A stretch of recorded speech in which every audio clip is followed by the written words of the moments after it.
Só que é assim, ó, nada que vai acontecer, que veio acontecer com ele, tal, ou aconteceu comigo, que já tem gente que fala assim, ah, mas você acha que aconteceu com você, com a sua esposa, é uma coisa normal? Não é não. Vai saber, igual o cara veio falar pra mim, meu amigo, deixa eu falar um negócio pra você. Eu sabia que eu ia passar alguma dificuldade, mas eu nunca imaginei um problema desse na minha vida.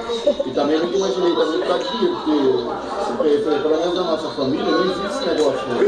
Não existe o cara ter um poder aquisitivo bom ou ruim, ninguém tem isso. Aí eu meio que assim, achei que fosse outra coisa.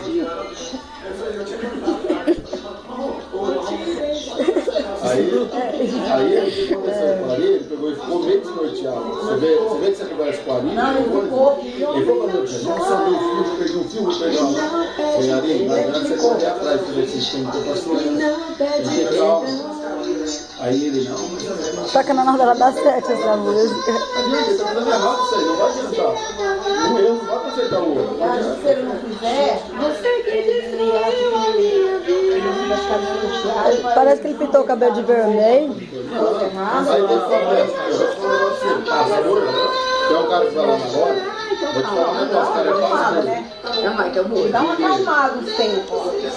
Você chega lá, tudo. O pintor foi pintar a casa dele. O cara falou pra mim que ele tem dentro da casa dele, o cara não trabalha.